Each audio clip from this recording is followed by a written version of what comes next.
Speaking of books, my new book is The Lightning of Possible Storms, a collection of short fiction that reads like a novel. It includes stories about a mad scientist trying to steal his son's dreams, a story where a personification of capitalism is trying to impress his boss by winning a contest at work, a story about a Hollywood producer who just decides to adapt a bunch of explosions, and many other stories, some funny, some terrifying. Salima Nawaz says that it's cheerfully horrifying and full of the unexpected. Suzette Mayer says it's beautifully written and expertly composed. And I say, it's time you read this book. I've been working on it for almost 20 years, and I'm excited to share it with you.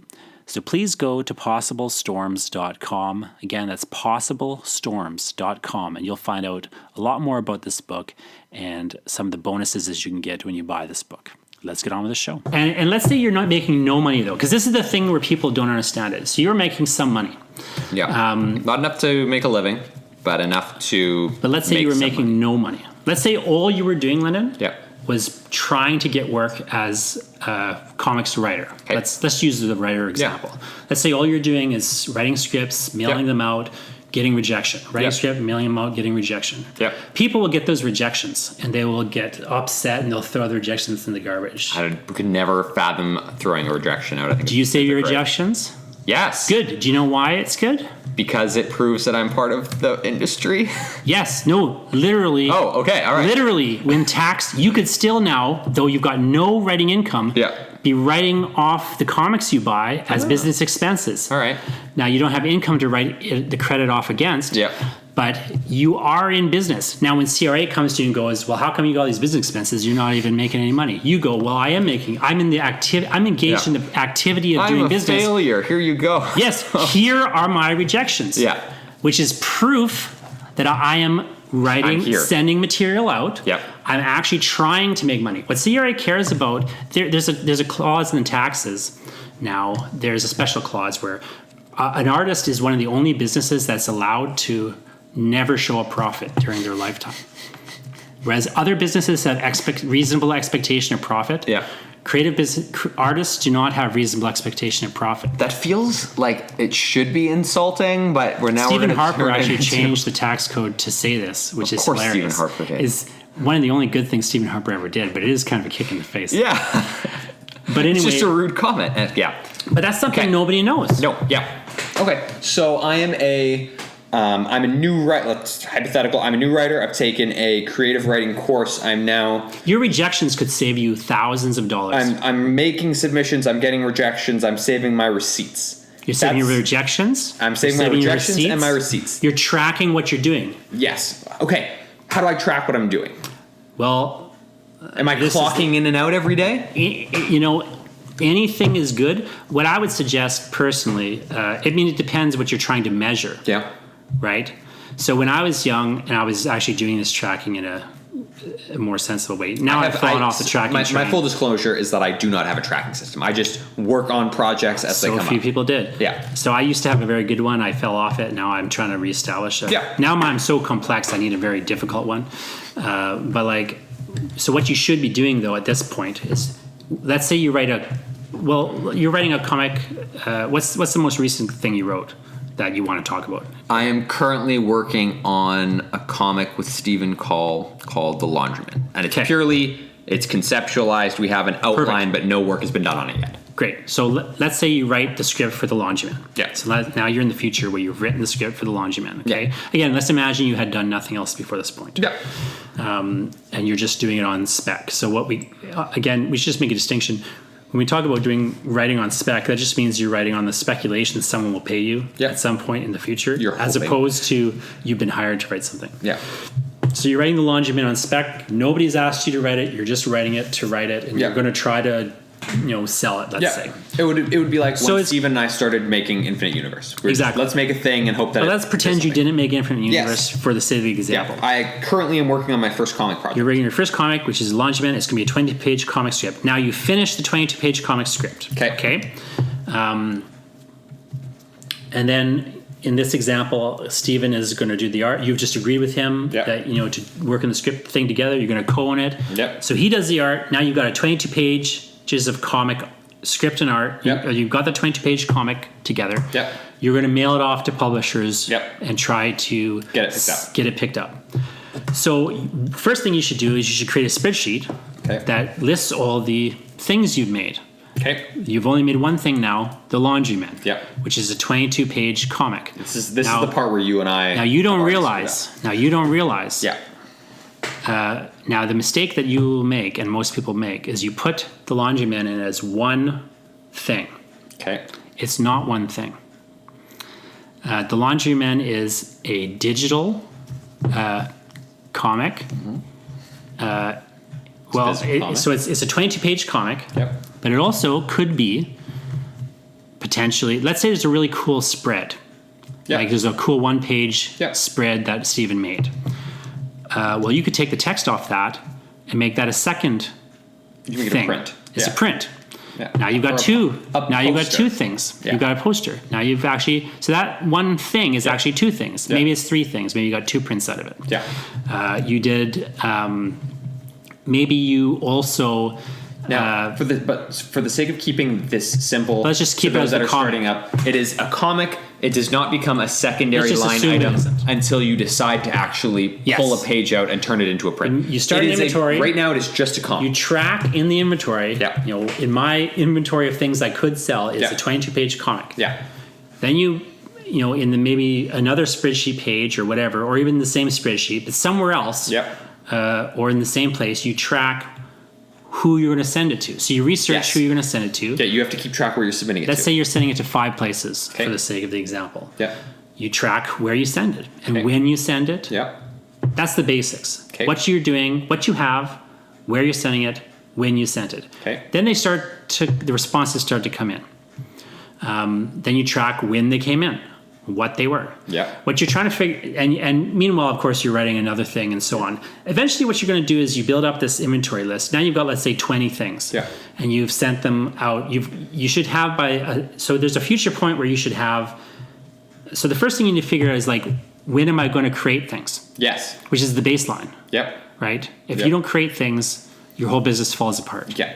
And I want to talk about, I was, waiting for a point to talk about that. We'll talk about currency, but actual currency. Because in my view, as someone who's just starting out and I'm trying to do a whole bunch of projects at once, this is now real me and not fake me with only one book. Yeah, real you. The only real currency that exists is time. Because time is the only thing you're never going to get back. So if I were you, the first thing I would do to save yourself time, and it sounds counterintuitive, but the first thing I would do to save yourself time is I would stop, take a day, and just record everything you've already done. Yes. And then I would send it out. Start sending things. So then I would make a schedule. Yep. I mean, you don't have to make a real schedule. Yeah. But you do. You do need to make a real schedule. That's what I'm getting at. I think you do. But you could also have a quota instead. Like instead of having like, I'm going to write from 7 to 10, you could say, I'm going to write this many pages a week. Yeah. Like you could do different things. Yeah. But you need, number one, the big rock that like everything else should fit around is creating new stuff, in my opinion. Yeah. But another big rock is sending stuff out on a regular pattern. Yeah. Now maybe you got nothing to send out, or everything's, but maybe you know what I mean. Like so, maybe it's like Monday to Thursday you're writing stuff. Yeah. Friday you're sending stuff out and tracking what you wrote and where you sent it and whatever. But at some point the rejections come in, the acceptances come in. What you want and what I'm lacking right now. Yeah. What I used to have. Yeah. What you want is like the data. Yeah. Of what's your acceptance rate. Okay. But now here's my personal issue. When we come back to me, where I am at in my professional career, is you and I agree that the most important thing that you should be doing is making new things. Yeah. What I struggle with, and what I think many, starting creators struggle with, is figuring out what proportion or what schedule or what amount of time needs to be dedicated to getting real work done versus how much time you should spend on sending things out. So if we go back to the first book idea, I have one book. Let's say I've written my one script, but it's an arc, and I'm going to work on the second issue for it. I need time to work on the second issue, but I am also trying to get this first issue picked up. So I'm sending it off to a publisher and I'm getting rejected. I'm sending it off to another publisher, but every time I send out a pitch, it costs me 3 hours. How many pitches can I send out, or is it worth it for me to send out on this first issue when I know that I need to work on the second issue? Here's the question. How much money do you need to make? All of it. I need to make all of the money. No, but this is the thing. It's you have to quantifiably figure out how much money do you need to make. Yeah. But then you need to know which one of those 2 options is going to lead to more money. Well, I'll tell you. Sending things out. Okay. You can't make money writing until you send it out. Yes. In this scenario. Because, like on spec. Yeah. So your marketing, there's 2 ways for you to make money. Yeah. In the simple world, it's not really true. Yeah. In the simple world, there's, let's say, 3 ways for you to make money. Yeah. Okay. 1. So in this is the real world too. So there's more, but like there's essentially 3 ways for you to make money, right? You can sell something you've written, right? So you could sell the laundryman. Yeah. After writing it. Yeah. 2, you could get hired to write something. So I could pay you to write commission work, essentially. I could pay you to letter the eye collector. Yeah. Okay. 3, somebody could buy your book, Infinite Universe, off the bookshelf. Yeah. The best way to make money is 3. Because it already exists. And yet because you don't do anything. You're sleeping, somebody buys your book, they mail you a check. Yeah. The problem, but there's no point worrying about that. Yeah. Like the worst use of your time is trying to get somebody to buy Infinite Universe. Yes. But that's the best way for you to make money. Yeah. Does that make sense? Yes. What you want is to create down the line. Though, like the end game is enough people are buying Infinite Universe that you don't have to work. That's the end game. Like now, it rarely happens off one book. The end game is really you've got 80 books out or whatever it is. Yeah. But royalties are sustaining you is the end game. Yeah. But to get to that point, you're right. You have to be writing the laundryman. Yeah. So the long game of the laundryman is like the royalty end game. Yeah. The short game of the laundryman is selling it to somebody. Yeah. So it sounds as though what you're saying is to start to make fastest way to make money is I pay you to letter the eye collector. So what you got to, but that's going to take away from your creative writing time. Correct. So what you got to figure out before anything else, how much does it cost you to live and not have to get a job? Yeah.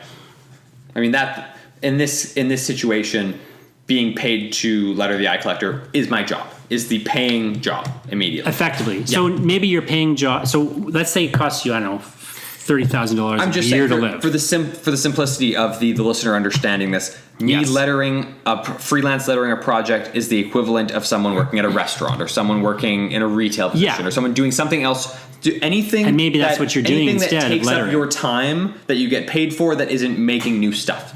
So, the kind of, I know this sounds like I'm not answering your question, but the answer to your question of the ratio is, you need to not go broke. You need to eat food first. Yeah. But you can't forget that you only need to eat food. Yeah. Do you know what I mean? Well, yeah, it seems as though the catch is... What people do is they think in their heads, I need to just make all the money. No, you only need to make X amount of dollars. Yeah. So you need to know what that is. Yeah. And after that point, you don't have to take my eye collector job. You could or you could not. But you don't have to. Maybe you should be spending time. So what I think is... like the default I've always gone with, and it's not, which sometimes has worked out well, and sometimes it's worked out other well, is there's advice in if you were actually going to get advice from like a financial planner on how to save, how to become wealthy in the long term. Yeah. What the financial planner will tell you is this: if you make $1,000 and you have a bunch of bills coming due, the first thing you do is you put money in your savings account. Yeah. And then you pay your bills. Okay. So the advice is you pay yourself first. Yep. Yeah, I've heard pay yourself first as a phrase. You pay yourself first is the wealthy barber is where it comes from. So you pay yourself first, then you pay your bills. What people do is they pay their bills first. And they take whatever's left. But they shouldn't do that. You should work in the laundryman. You should have a minimum level which you're happy working on the laundryman and stuff like that. And then you do that first. You wake up in the morning, you work on the laundryman for 2 hours or whatever it is. Okay.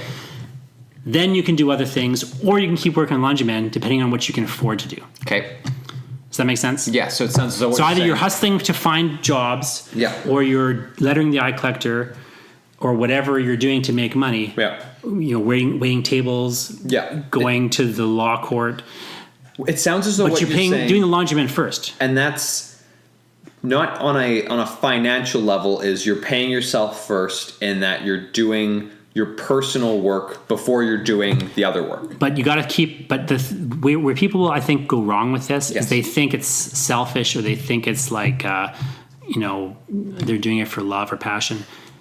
That's fine. Yeah. To do it for love and passion. Yeah. I think it's a good idea. But what you're really doing, the cold math of it is, in the long run, you'll make the most money with the laundromat. Yes.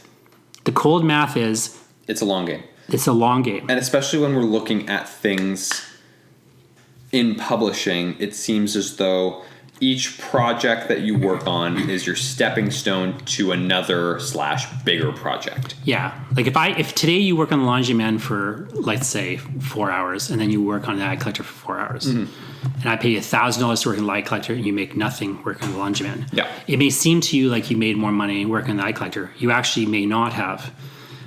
Yeah. But you don't know yet. You don't know yet, because you don't know what the work you put into the laundryman is going to be. The problem with the eye collector is you can never make another dollar on it. No, it's a one-time payment. Yeah. I'll make money on it or lose money on it. That remains to be seen. Yeah. No, I understand that. We're just conceptualizing. People don't understand it. Yes. They understand it abstractly, but they don't understand their gut because they're hungry. They need to buy some food. Mm-hmm. They should just go hungry for a couple hours and work on the laundryman, and then worry about buying food. Mm-hmm. I went to see. So I'm going to tell you a little story I was thinking about that last time. Yeah. On my drive home. Yeah. I went to see my accountant, and I was asking him, like, what should I do? Should I put money in my TFSA, the short-term, medium-term savings account that we have in Canada, or tax-free savings account? Tax-free savings account. So Americans won't know what that means, but it's like a tax-free savings account. Yeah. So it's just short-term money. Yeah. Medium-term, short-term. Yeah. Or should I put money in my retirement savings account? Well, actually, he was saying to me. Actually, now I'm misremembered. He said to me, "Why are you putting so much money in your retirement savings account?" Yeah, and I was like, "Well, I'm saving for retirement." He's like, "But you should put the money in your TFSA instead." I'm like, "Because you're not going to get taxed on that money the same way." Mm-hmm. I'm like, "Yeah, but don't I need to save for retirement?" He's like, "Why? Why do you need to save for retirement?" I'm like, "What do you mean?" He's like, "Well, you're a writer." He's like, "You'll be making more money in retirement than you do now. Hopefully, won't you?" Hopefully. And I was thinking, I'm like. Theoretically, yeah. Yeah. Yeah, I mean, because at that point, you'd hope that you have enough passive income coming in from things you've already done. Theoretically. Unless I really go wrong. Unless I quit, basically. Yeah. Or I just don't know what I'm doing for 50 years. Yeah. Yeah, you'd really need but I never had thought about it, because the common wisdom, we were talking last time about the common wisdom that comes from your parents. Yeah. The common wisdom is, well, you got to save for retirement first, because that's when... Because at some point But I don't have to really save, but yeah, in retirement, you quit your job, you go about it. But in retirement, even if I quit writing, theoretically, in retirement, I'm making more money than ever. Yeah. Yeah. Well, so he's like, you're going to need the tax break later. Not now. Yeah, yeah. I mean... He's like, you should pay your taxes now. Yeah. I'm like, what do you... But it just is counterintuitive, because it's a weird business that we're in. Yeah, and that's right on the head. Is it comes down to the specific profession, because, and I'm just going to repeat in a simpler way what we've just said, the common wisdom that I'm told is, go and find a well-paying job that's going to pay into my retirement fund and allow me to live a nice, comfortable lifestyle now, so that when I retire, I'm taken care of. But in the writing profession, all the work that you do now is work that you can keep profiting off of even when you're retired, because the work doesn't disappear. It's not as though, like, if I was a server in a restaurant, I served a restaurant, they paid their bill, I made my $10 an hour and my $20 in tips. That's the most I'm ever going to get from that work. Like, that's it. That's the full stop. When I'm putting in 8 hours of work now on a comic book that I can sell that forever. That doesn't stop. Yeah, I mean, theoretically. you don't know the appetite for it. But theoretically, it comes down to what, with the market. But the other thing is, you don't even really have to even sell it necessarily. So this is the weird thing. Like, my daughter was asking me once about how much money do I make from a book, and I said, it's a really hard question to answer. I go, and there's two answers to it. One answer is the specific answer of, like, if you buy the book on the shelf, how much do I make from that transaction? Yeah. So if it's a $20 book, you buy it at the bookstore, I make $1.80 or $2 or whatever it is. Yeah. So that's not much money, right? Mm-hmm. If I sold like 100,000 books or something, then it's different. $100,000, yeah. And it's not bad money in the sense that I don't have to do anything. You just have to walk in a store and buy it. Yeah. I go, but that's not all the money I make on the book. I go, so there's like, so maybe the way I will do a book is, I'll get a grant. Mm-hmm. So I'll write a bunch of the book for nothing and, see if there's something here. Then I'll try to get a grant. Let's say I get a grant. Now I get like a big chunk. Maybe I'll get $15,000 or whatever it is. Yep. And then I'll, finish the draft of that book. Yep. Then I'll send it to publisher. Maybe they'll pay me, $5,000. Yep. Then the book, comes out. Now I go, maybe somebody wants me to come to the university and give a reading, and they're going to pay me $500. Yeah. Then maybe you buy it at the university. I get $2 directly eventually. Yeah.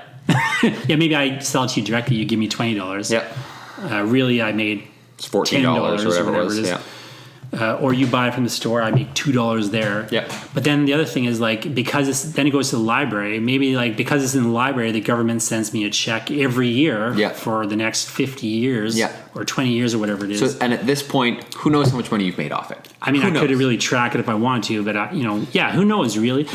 Plus the fact that I spent money. Plus, there's also the way in which when I was working on the book, maybe I. Bought a bunch. Maybe I bought some books, and wrote them off, and got a tax break, or it gets very complicated, and it's hard to say precisely. But there's all these ways in which I can make money on it before you even have finished. I've even finished it, or before you buy it, whether you buy it or not, et cetera, et cetera. We had to use my own creative career as an example, also in a way of intangibility. I wrote a comic book in the called Infinite Universe 3 years ago, and as part of that, writing that book, I had to learn how to letter a comic book, which I never would have had to do before, never would have thought to do, and that breaks us off into two distinct branches already, because having written a book and self-publishing it allowed me to get a second book that I had written published, and is going to give me some publishing credits in terms of writing that I would not have gotten if I had not done that first book. And so that first book, I'm making a profit off of selling the physical book, and then I'm going to make a profit that's tied to that book on every book going forward, because you build with every project that you do. The second stream of that comes from the comics lettering, which is even more intangible, because part of the skills that I had to learn to make that book are something that I can now apply to 1,000 other books that I'm going to get paid to do freelance. And so that one book, though I did the script or I did the work for free, I did the lettering for free, I paid to print it out of my own pocket so that I could sell the book, has now paid for itself in 1,000 different indirect and indistinct ways, and I have no idea how much money I've actually made off that book, outside of saying it is more than value. It is more than made more its value. But one thing you could do, and I would encourage you to do, is to figure out in a bit more of a concrete way, what do I need to do? Like, again, how much money do I need to make? Mm-hmm. Yeah. And what do I need to do to make that money? So lettering is a good example, because it's like, let's say you get paid, I don't know, $15 a page to letter. Well, here's a question. How many pages do you have to letter in a year to make the money you need to make? Yeah. And you have to ask that question. Yeah. That's a question you should have the answer to. Yeah. And all that'll then come down to how quickly can you letter a page, and then how many pages then do you need to do in a week to pay for that, and then therefore how much time. You got to factor in finding the work. Yep. Right? Yep. Which you don't get paid to find the work. No. And once again, it will be feast or famine. Potentially. Potentially. Yeah, you'll have months where you get a bunch of it, and months where maybe there's less of it. Yep. You know. Yeah, there's a lot of intangibles that come to it. But you should have a plan. Like the thing is, like, you should have an idea that, like, oh, you know, I need to, like, I think what people really should do, and what I've found like really helps more and more over the years, is to figure out on a piece of paper, like, okay, if I'm going to make, if I'm going to like write let's say I want to write comics. Well, how many comics would I have to write to like have a career where I only write comics? And then how much am I roughly making? Like, how many of those do I have to be writing for DC or whatever, like for somebody, versus writing, you know, for myself and owning? How many, you know, pages am I lettering, you know, for somebody? You like, like you got to figure out the math of it in a way that I don't think people really. And you can also like figure out like again, the movement you're trying to get towards is, I've done enough stuff that, you know, there's a critical mass building. The idea is that you're always trying to angle towards gaining time that you can make your own stuff, to making stuff, it seems like. Yeah, and the catalog is like the catalog is the retirement savings plan in many respects. Yeah.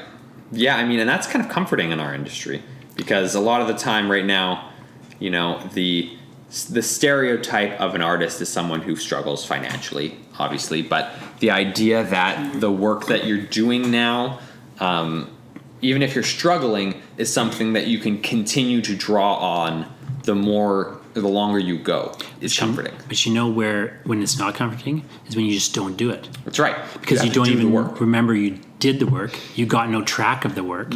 You're not sending the work out. Which comes back to the system. Do you know what I mean? So like Infinite Universe as an example. Yeah.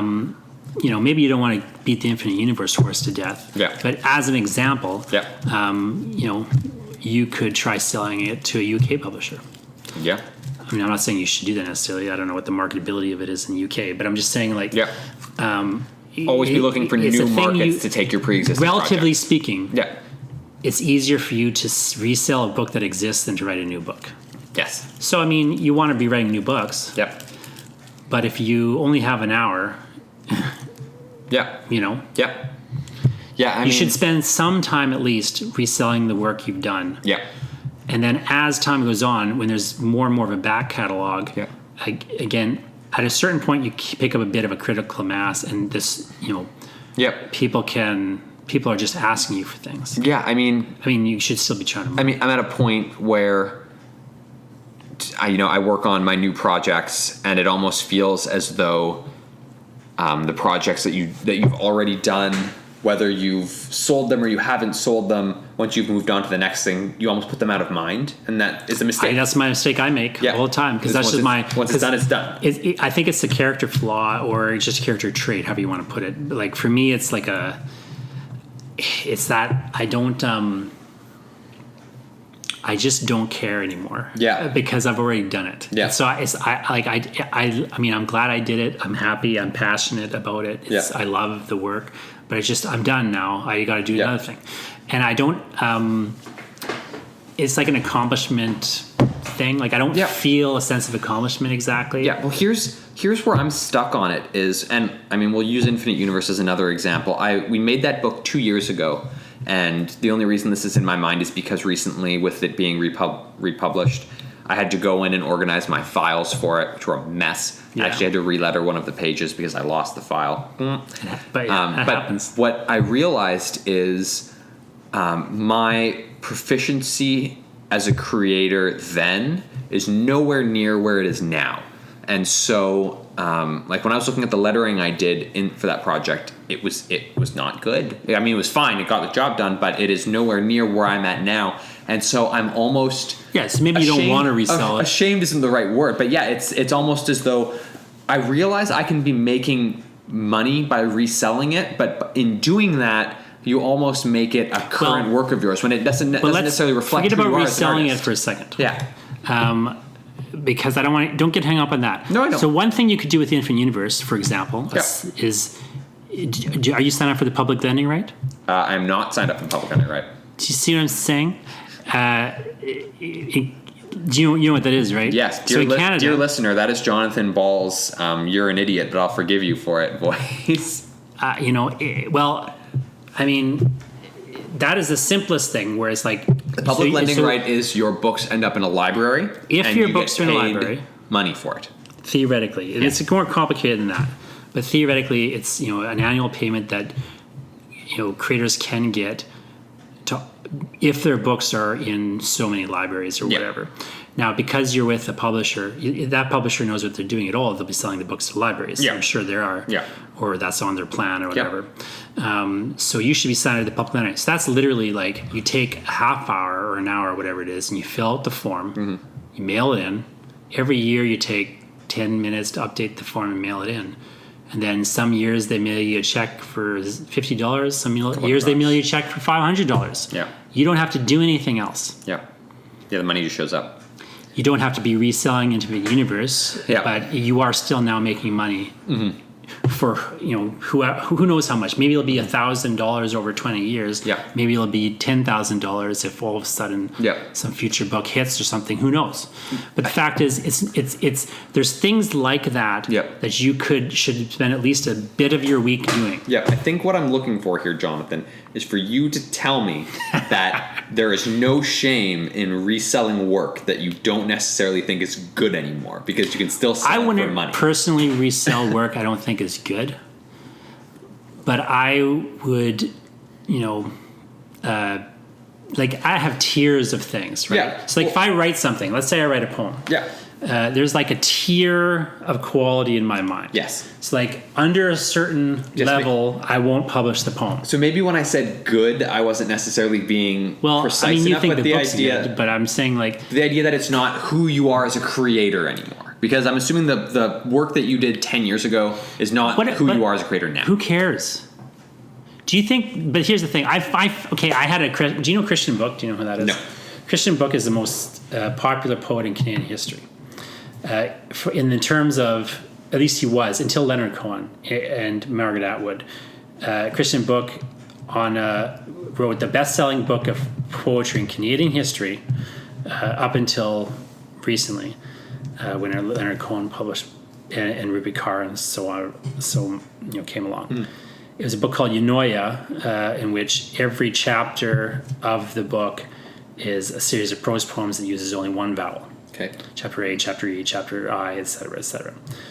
Anyway, long story short, after he won the most prestigious poetry prize you can win in the world other than the Nobel Prize, which is the Griffin Prize of Canada, and so on and so forth, his follow-up to Eunoia is the Xenotext experiment, which is part of a 2-book series in which, to write this book, Christian has written a poem, transcribed it into a genetic sequence code, encoded it into a genome, implanted the genome into a bacterium in such a way that the bacterium has been mutated, or now writes from the DNA sequence an RNA protein, and effectively the poem has now become a living organism that is unkillable and immortal and so on. That's the short story of it. So Christian's been working on this follow-up book / genetic organism for some time. So I'm talking with Christian. So I'm sitting in a bar with Christian, and like he's like talking about, I've written this thing, I've written that thing, I've written the other thing, and now I'm going to do this. I'm like, but Christian, why don't you publish these other things? And he's like, well, I got to do this. This has got to be my next book. This has got to be my next book. Yeah. And I understand where he's coming from, but I'm like, I was saying to him like, but Christian, I'm like, but who cares the sequence of it? Like, yes, there's in the long scheme of things, people aren't following your career that closely because nobody's career is followed that closely. Yeah. Really. Yeah. In the long scheme of things, there's going to be some person who, theoretically, who's like, reads Infinite Universe, doesn't know what year it was published, doesn't know what order, and that's why doesn't know it was your first book. They might think it was your 10th book. Yeah. They don't know. They like it or they don't. Yeah. You can't micromanage some readers. So if you have a work that is good enough to still sell, you should still sell it, regardless of when you made it. You shouldn't have published it the first time if you didn't think it was publishable. Yes. So since you did, and I'm just saying you, I'm saying you as you in general. Yeah, the general listener, you. Yeah, it's like, so like for me, there's like a tier of which like I won't publish something if it's under this quality. Yeah. Then there's like a middle tier of like I'll publish it, but only in a journal. Yeah. And I won't put it in one of my books. Yeah. And there's like things that go in my books. So I have like these quality control filters, if that makes sense. Yeah. You know? But I mean, whatever it is, like, that's like a philosophical question. The business answer is you should publish everything, which I don't believe. But, you know. Yeah. So to sum up a lot of what we're saying, for the new creator who's taking a creative writing class and they're, you know, working on things for fun, there's 3 ways that you're going to make money in the short and long term. Generally, the first is you're going to make new work. Which I think should always be the priority. Yep. The second is you're going to do whatever allows you to survive immediately. Which ideally, pay your bills. as you were saying, ideally is a creative skill that you're selling. Yep. And the third thing is to find a way to sell work that you've already done. So, and that obviously you can only do once you've already done the first thing. Yeah. So, but you should, I think, I mean, what I would caution people, and I wish I had cautioned myself about this. Yeah. What I would say is that you should be in a regular practice of exactly that kind of spending thing. Time doing it. Yeah. And I think that's what's so important. And it's going to be important for me as someone who has absolutely no discipline whatsoever. And I just jump from project to project with all the whimsy in my heart. Is as a new creator, the valuable skills that you need to focus on early and the habits that you need to develop are to be making new things, to put time aside to figure out how to sell the things that you have already made, and then to make sure that you're paying your bills. Now, if you're lucky, you will make something and sell it to someone like a publisher, and they will figure out all the different ways that you can be making money. It will never happen. I know that, but that's not what publishers do anymore. I know, but you hope. Anyway, but the it idea happens here and there. The idea being that you're dedicating a specific amount of time that allows you to continue growing your portfolio, which is making new things, and then you have a lesser amount of time or a specific amount of time set aside to pay your bills, but also figure out ways to sell the things you've already done. And one of the most important ways that you can maintain that is that you have an organizational system that tells you what you have already done, where it has been sent off, and where it is bringing in money, so that you can track where the money is coming from. And because you're now doing this, you are, in the eyes of the government, a business. You should start turning your mind towards how you treat yourself as a business, which means taking into consideration all of the costs that can be attributed to that and to developing yourself as a professional, which, as we said, is anything that contributes to that, including keeping your receipts from business meetings, keeping your receipts from any type of book or item that is going to continue your professional building, which, I mean, indirectly, is that not every single book you ever buy? It depends. Like, if I buy a book for my daughter, no. I mean, I'm a guy on my own without a family. Everything that I pick up and read is to help me build as a creator. I understand that there are some that have sort of a linear connection. Like if I'm a comics writer and I go and buy a graphic novel, like I recently bought Blankets, the graphic novel, and it is going to inspire me as a writer and help me develop skills. So, that is a more again, I'm not an accountant, but the rough guideline for it is imagine they asked you to justify it. Mm-hmm. Well, that's an easy one. Mm-hmm. I make comics. It's a comic. Yeah. Now, if you bought a book of poetry, that maybe is justifiable as well. Yep.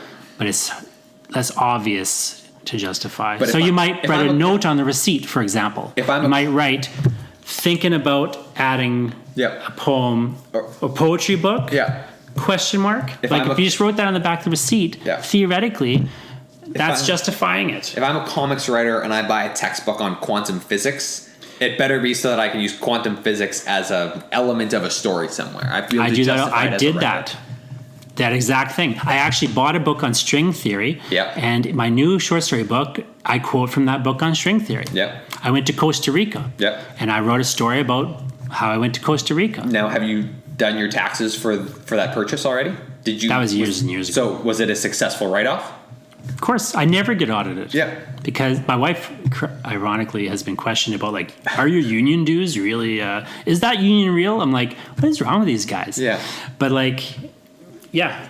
Because it's a justifiable, normal, regular thing. Oh, I got to. But I mean, theoretically, they could come to me and ask all these questions. Yeah. But, you know, if it's questionable, you just write on the back of the receipt to remind yourself, that's because I was thinking about doing this thing. Yeah. I ended up not doing it. So 2 years into my creative career, air quotes, I need to start keeping my receipts, is what you're telling me. Because I have credit card statements from stuff. The fact is, Lyndon, when you go claim that eye collector, you say I made whatever it was. Who knows what you'll end up making? Let's say you make $10,000 from the eye collector. It's not going to happen. But, no, it's not. But like, let's say the fact is they're going to tax it. Yeah. They're going to tax whatever it is, 35% of it, whatever you end up falling into. Yeah. They're going to take that money. Yeah. So keep your receipts. Cool. Keep your money.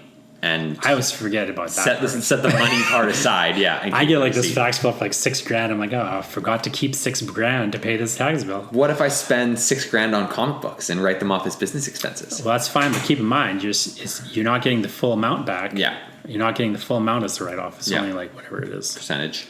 I forget. It's like 30% or whatever it is. Yeah, it's basically. Okay. So it gets complicated. Get an accountant, write the accountant off. Like it's, you know. Yeah, and this is stuff that should be at least mentioned in a creative writing class. Now, maybe I get why it's not. Maybe I'm an idiot, and it was one. Let me tell you when I felt the most nothing justified ever. Gregory, when I went, my daughter had her safe grad, and I had to take her to it, but it was the exact same time I had this class happening. Yeah. To go to the dinner and stuff. So I got Gregory, who was visiting my class anyway, because I was, he was just going to be a visitor in my class. Yeah. So I got him. I'm like, can you just take the class over? I'll schedule on this date and whatever. So he's like, no problem. So we go into the class and he's like, I didn't have time to really touch base with them. And he's like, so he asked the students, he's like, hey, so what do you guys, what do you guys been doing in this class anyway?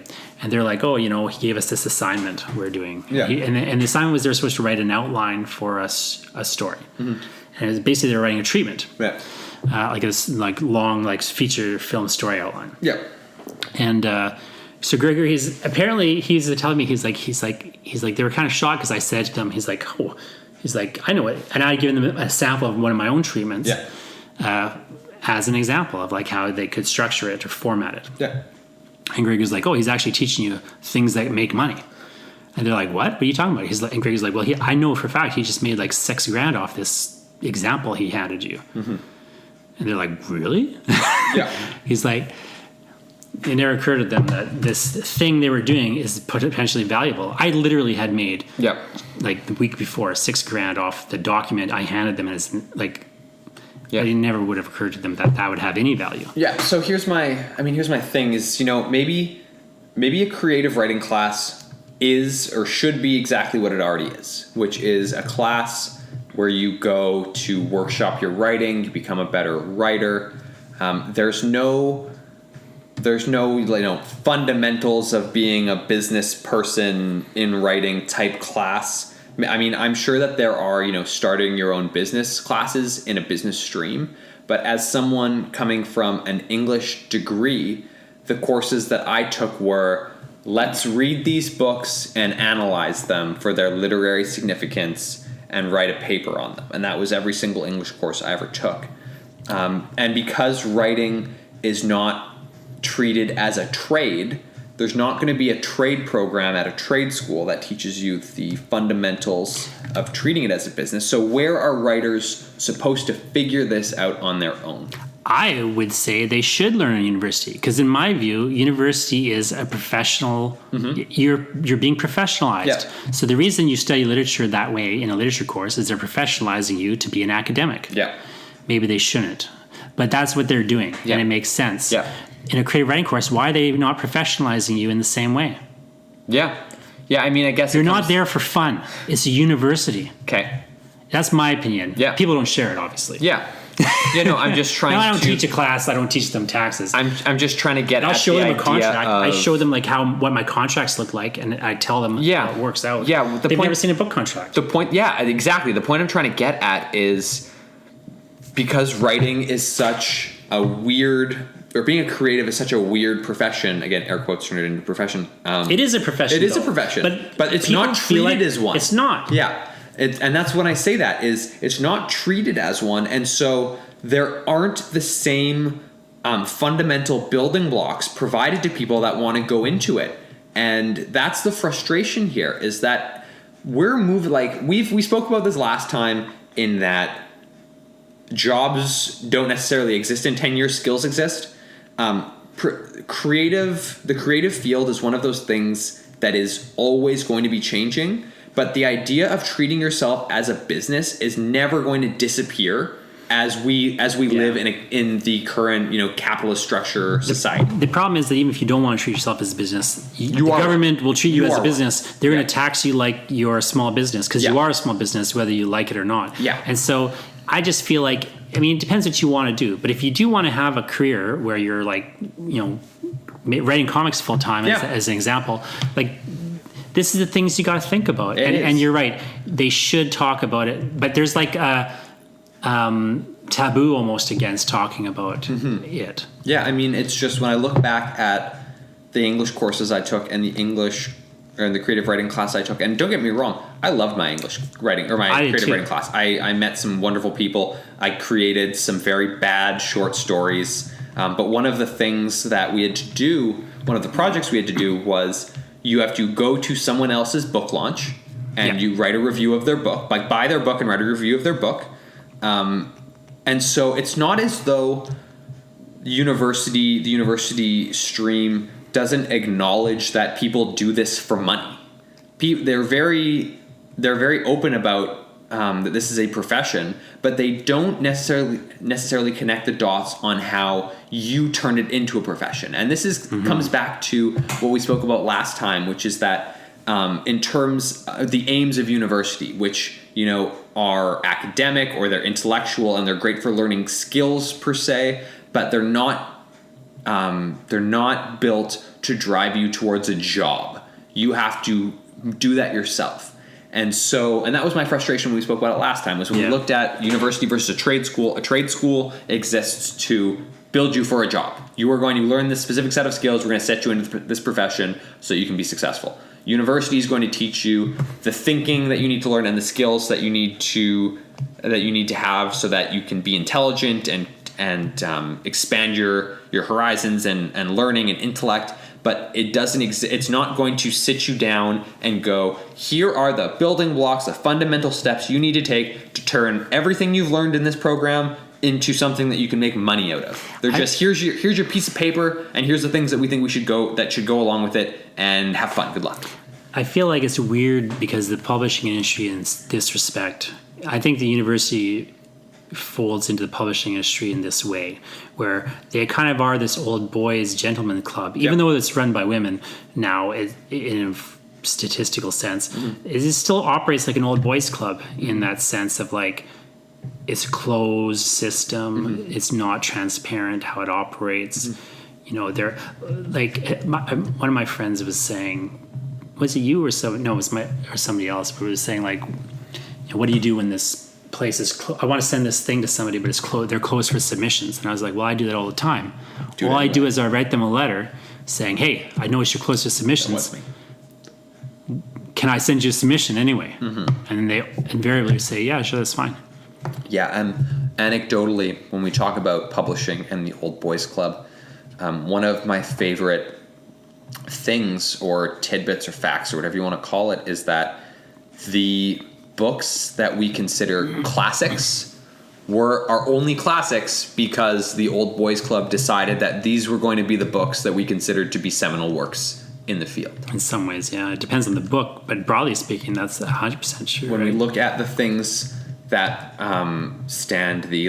that are considered literary masterpieces, the only reason we know that those books exist or that they were good is because the Old Boys Publishing Club at one time or another looked at it and said, yeah, we're going to say that this is one of the greatest works. It doesn't matter what else is out there. These are the ones that we're selecting because there is the amount of work that is produced by creatives around the world each year is impossible to quantify. And so the only reason the ones that we consider the greatest are the greatest is because someone said so. Yeah. Well, I mean, I think that there's a lot of things kind of going into that, and it starts to move into a different topic in some ways. But I do agree that, I mean, an MFA program does a little bit of a better job of getting some of the professionalization aspects across. But even so, like, it is in some ways considered gauche to talk about how you do it, how you're going to sell this book. Yeah. And it is a weird industry in that it operates in these, there's ways in which it is thought to operate and ways in which it does operate that aren't precisely in sync. Like the wisdom right now, like there's a wisdom that, you know, one needs an agent. People are always asking me about an agent. How do I get an agent? What do I do about an agent? Like I know academically to answer that question, but I've never had an agent and I have never needed one. The Eye Collector I sent to agents, and I also sent to publishers. I'm still waiting on some of the agents. I'm going to write to one and say, don't worry about it. And say, hey, I sold this book to a publisher already. Yeah. But I have this other book if you're still interested in being my agent. Yeah. I think that's smart. Because but the fact is it's another example of I've already done this. I have the practical credentials to be able to do this. Like this is once again another example of you saying like I've finished a book, but I don't need an agent. Book. Like every once in a while, I just sent a book to a publisher a little while ago, I got a I did send a book to a publisher a little while ago. It was a picture book I'd written, I wanted to send this one publisher, and they said, you know, they didn't accept anything that didn't come through an agent. So again, I just like asked them, hey, I don't have an agent. Can I send you this? I'm going to send this to you anyways. Is that all right? Yeah. Sounds great. They rejected it, but whatever. That's, you know, part of the course. Yeah. But like, now there's some scenarios where you can't get there without the agent. Yeah. But, you know, I'm not too worried about that because that's not the kind of books I write. Yeah. So I'm going to bring this right back around to where we started when we were talking to a new creator. But people think the magic of the agent. Like they believe, if only I could get this agent, and they'll write one book and they'll rewrite it and they'll rewrite it. Maybe if it's good enough, an agent will pick it up. Maybe if it's good enough. Maybe if it's good enough. But you know what I mean? Yeah.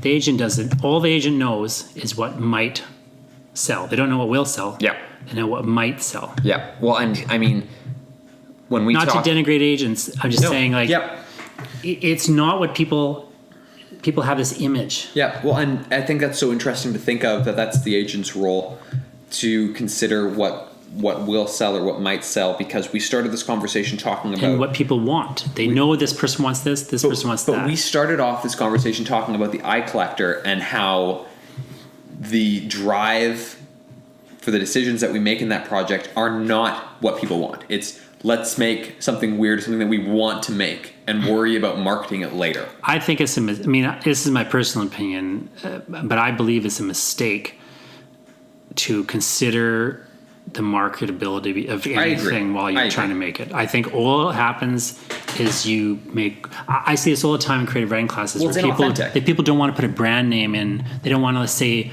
she drank a Pepsi because they're worried, you know, what if the reader likes Coke? Yeah. And it's like, well, now you're just saying she drank a cola. What does that mean? I'm gagging. No one can imagine a cola. Yeah. They know what Coke tastes like. They know what Pepsi tastes like. Yeah. Do you know what I mean? Yeah. And like, it's not evocative. Now they've literally killed the description. Yeah. It's no longer an evocative description. You're just hurting the writing at that point. Yeah, and in a way that is now making it ironically unmarketable because you're trying to make it so marketable. Yeah. It's ridiculous. Yeah. I was talking...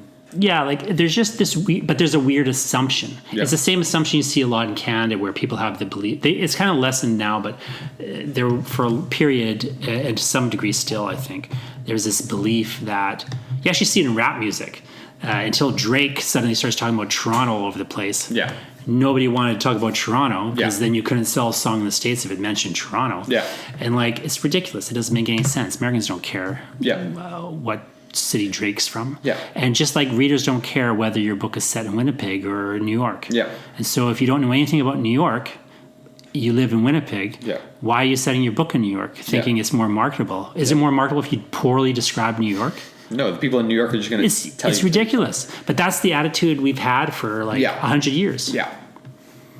Yeah. So as a new creator, you should be focusing on making new work, but not worrying about marketing it until it's done. I think you should, I think the number one thing, if you're doing nothing else, and if you only have the time to do one thing, to me it's like you make new work that is the best work you could possibly make. Yeah. And then, pay your bills.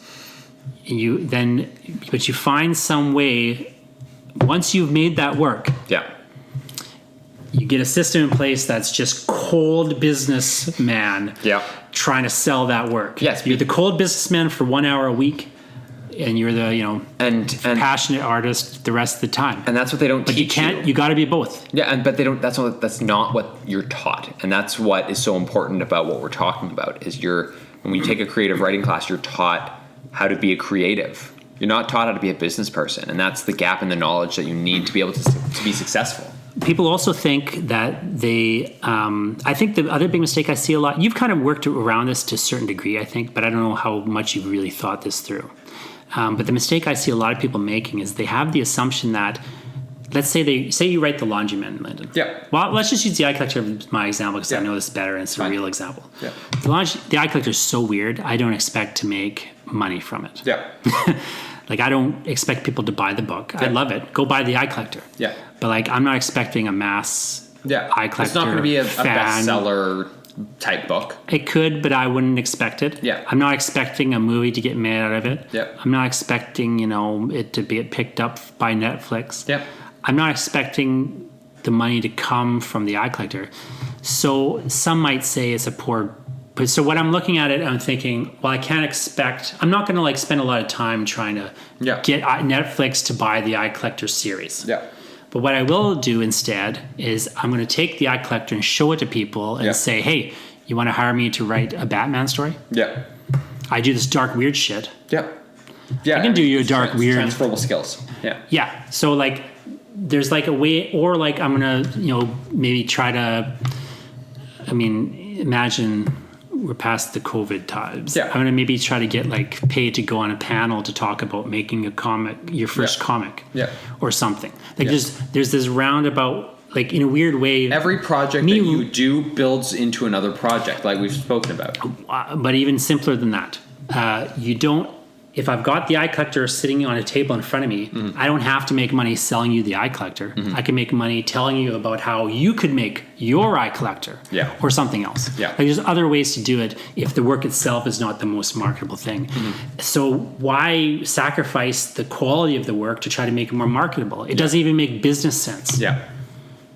No, it doesn't make any artistic sense. I get what you're saying. And it doesn't even make business sense. Yeah. Because the worst way to make money on the Eye Collector is to sell it to you for $5 and pocket 80 cents. Yeah. Yes, I know. I get it. Right? Yeah. But that's what people will fixate on. They'll tweet their... What do you mean you only made 80 cents on it? They'll annoy all their friends tweeting about how they should buy their book. Yeah. It's just ridiculous. Yeah. No, I don't like to use the phrase pyramid scheme because it has a negative connotation to it. But the idea is that every project you're going to make is going to build onto another project.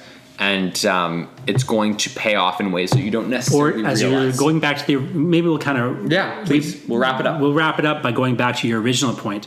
It gives you that credential. Yes. And the credential is worth something. It's worth more than you're going to make in the short term on a flat payment of the book. Any project is worth less than the credential of having done the project. Yes. And now you're a comic creator. Now, even though I wrote one comic book... Yeah. I did sell it. You're a published comic writer now. And I'm a comic guy with a comic book deal. Yep. That's it. That's worth something. That's it. So the first question... You'll see what it's worth. The first question I asked was, You can make a book, or you can get a master's degree, which has the better credential. And the answer is making the book. The only saving grace of your specific master's degree is that it helped you make the book. So the goal of any new creator is finish the damn project, start working on the next project, and learn how you're going to sell your first project. And just keep trying to pay your bills while you're doing it. Ideally. There's something connected to that project. Yeah. And treat yourself as a business. I mean, whether you want to or not. You are one. But yeah, I think that's a great way to kind of come back. Yeah. Thanks for talking to me, Lyndon. Thank you once again, Jonathan. Keep writing the wrong way.